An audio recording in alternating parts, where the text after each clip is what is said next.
When I was about 7 years old, I used to walk to the library, not down the street, miles, alone in Kansas City. I don't know if my mother knew where I was going. I'm not sure it mattered. What mattered was that I knew where I was going. It was part of a high school, this grand, ancient building. My mother actually went to that school. Big stone steps leading up to it, and these brass door handles, the kind you had to use both hands to pull open as a little kid. When I walked through that door, or those doors, I exhaled. The smell hit me first. Old books, dust, oak, something ancient and safe all at once. And the lights, not like lights today. These were big old fixtures way up high.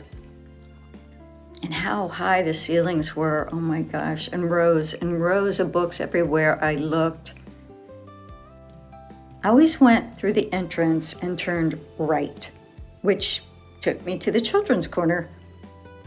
There were these little wooden stools just for kids because the shelves were too high to reach otherwise.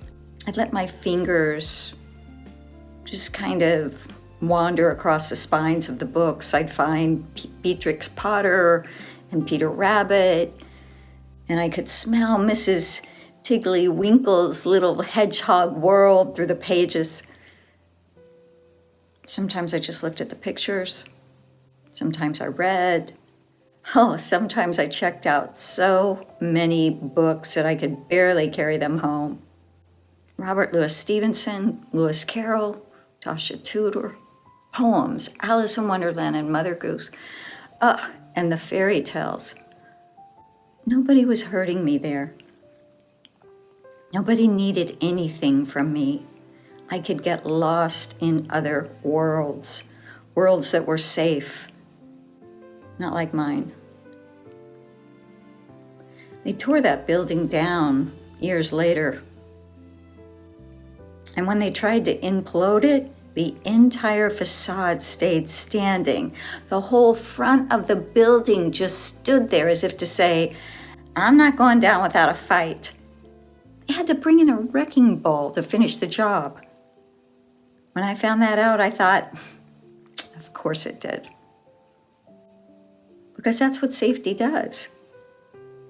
It holds even when everything around it is being torn down. Why did it feel so safe? It wasn't just the books. It was that for those hours, I was in control of everything. What I read, how long I stayed, where I sat. Nobody could follow me into those worlds. Nobody could take them from me. And so I've been wondering, do you have a place like that? Not a library necessarily. Maybe it was a grandmother's kitchen or a treehouse, corner of a church, under a bed with a flashlight, a baseball field at dusk, a garden, a back porch, a place where you exhaled. Because here's what I've learned in all my years of coaching people through childhood trauma. Your nervous system never forgot that place. It's still there. And we can go back. When we experience childhood trauma, whether it was chaos, unpredictability, emotional unavailability, or something more acute, our nervous system learned that the world wasn't safe. But most of us, even in the hardest childhoods, found at least one place, one moment, one person, one world where we could disappear into, where we could just breathe. That wasn't an accident. That was your inner child being extraordinarily resourceful. She walked miles to find safety, and she found it. The work of reparenting isn't just about healing the wounds. It's about remembering and reclaiming the resourcefulness that was always there. Your safe place is that portal back to that resourcefulness, to the version of you that knew, even then, how to take care of herself. I want to leave you with something to try this week. It's simple. It doesn't require anything except a few quiet minutes. Close your eyes and ask yourself, where did little me go to feel safe? Don't overthink it. Don't judge it. The first thing that comes, a smell, a color, a feeling, follow that. Let yourself go there. Use all 5 senses. What did it smell like? What did you hear? What did you touch? What did the light look like? Stay as long as you like. That place is yours. It always was.